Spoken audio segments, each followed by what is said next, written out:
distinguished members on the dais, ladies and gentlemen, बहुत सारे लोगों ने यहाँ आकर के इस कार्यक्रम को ऐसा बना दिया जैसे ये ख्वाजा अहमद अब्बास का नाम मेरे लिए हो।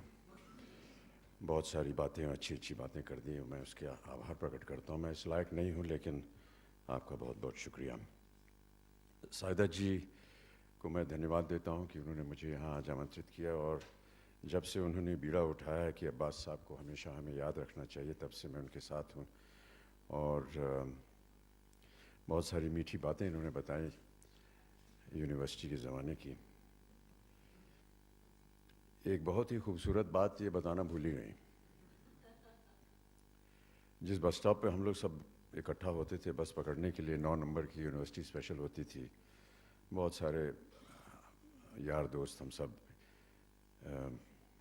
इनके साथ महिलाएं होती थी। हम लोग का अपना एक लड़कों का ग्रुप होता था। उन लड़कों में एक का नाम था प्राण तलवार। और एक दिन ऐसा हुआ कि बस आई और भरी हुई थी, तो सब लोगों ने कोशिश की कि घुस जाएं। हम में से कोई घुस नहीं पाया सिवाय प्राण तलवार साहब के।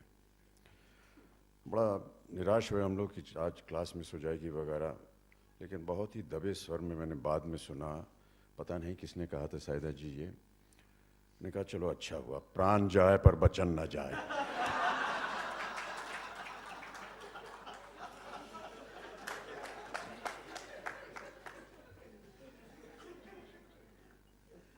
शिवानंद जी ने और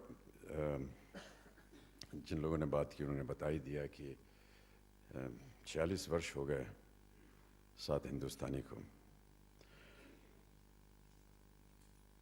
अब्बास साहब के जो ख्यालात थे वो बहुत ही अलग थे। जितने लोगों ने उनके बारे में बात की, इससे आपको पता चल ही गया होगा। लेकिन जैसा वो सोचते थे वैसा वो करते भी थे। ऐसे दुनिया में बहुत कम लोग होते हैं। साथ हिंदुस्तानी जब उन्होंने बताई तो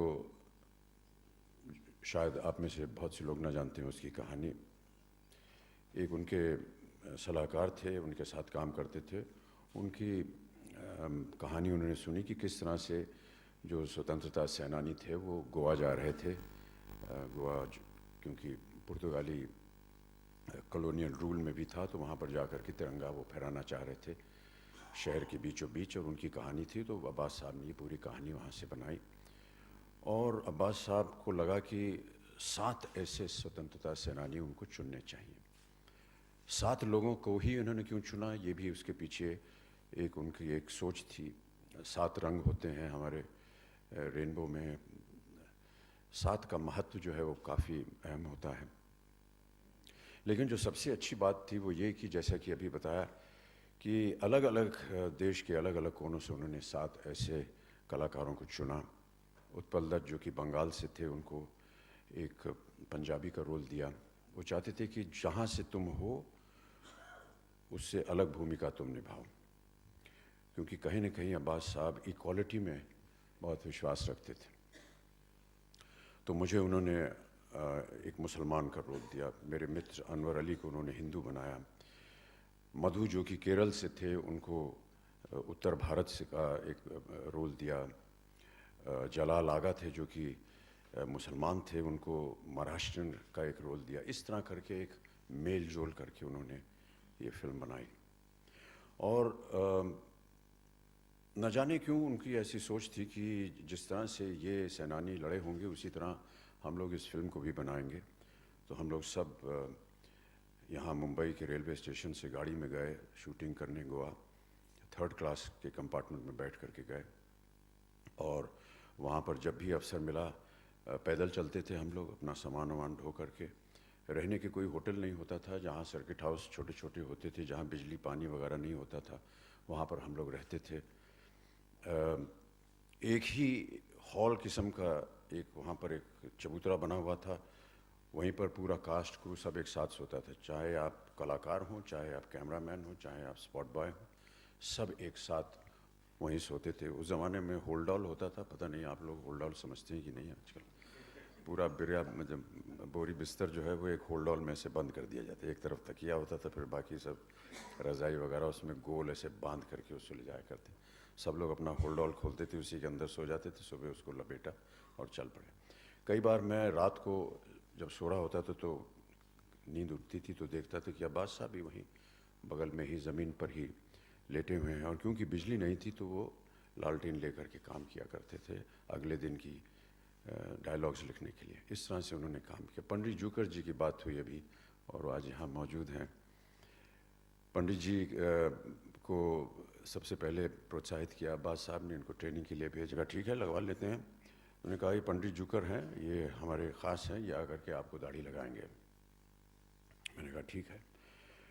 पंडित जूकर जी क्योंकि बहुत ही व्यस्त मेकअप मैन थे, तो इन्होंने अब्बास साहब से कहा देखिए जिस दिन आपको दाढ़ी चाहिए उस दिन मैं नहीं, 7 दिन पहले आ सकता हूँ,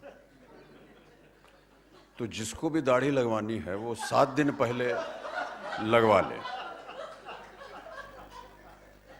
तो मैंने ये बात जब अब्बास साहब से कही कि तो 7 दिन पहले, उन्होंने कहा नहीं देखो करना पड़ेगा। देखिए पंडित जी जो हैं वो हमारे साथ मुफ्त में काम कर रहे हैं, मेरे पास पैसे नहीं हैं कि हम बड़े मेकअप मैन को बुलाएं। आप ऐसा कीजिए कि 7 दिन पहले आप दाढ़ी लगवा लीजिए। तो पंडित जूकर जी आए गोवा और दाढ़ी चिपका दी। उस ज़माने में, आजकल तो बहुत ही स्पेशलाइज्ड हो गया ये सब काम, नेट वगैरह नहीं होता था, एक एक बाल लेकर के चिपकाना पड़ता था, और ये इनकी खूबी थी। तो पूरी दाढ़ी इन्होंने चिपका दी। अब मुसीबत ये थी कि उस दाढ़ी को कायम रखना था 7 दिन तक।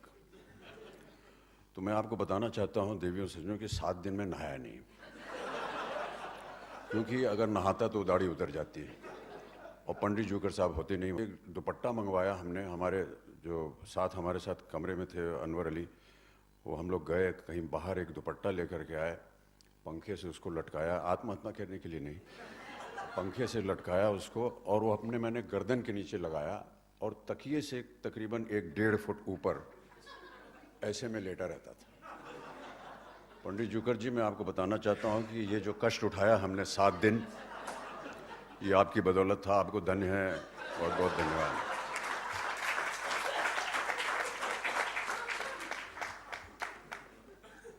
A lot has been said about Abbas Saab. I have no words more than what already has been expressed about him. He was an incredible human being. There were many other qualities that were more professional in him, but for me he was always my Mamu Jan. That is how we all addressed him. Mamu Jan had some wonderful moments with us. Every time we had a problem and an issue, we would go to him and he would have an answer for us or a solution for us. I was great friends with Anwar Ali, Mahmood Saab's youngest brother.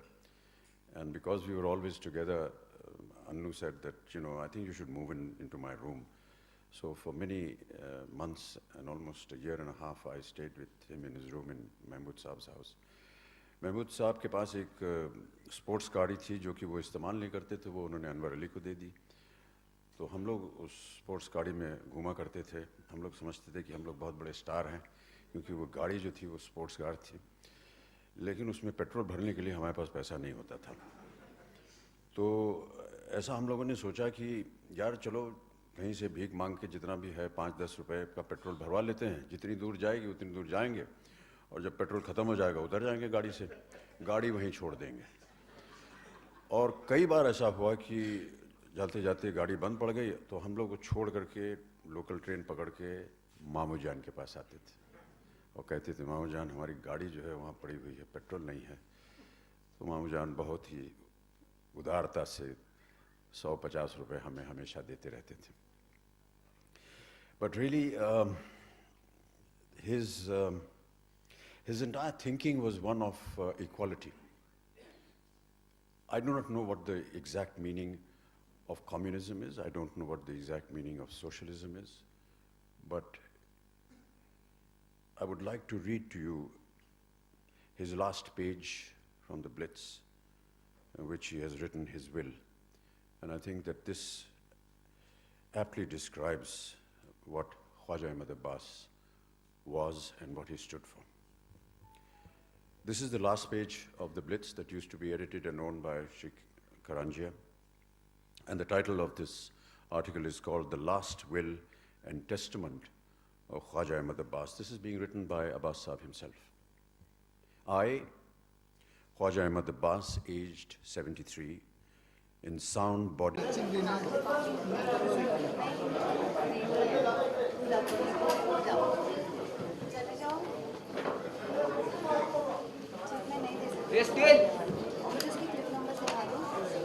Clip number देख लो।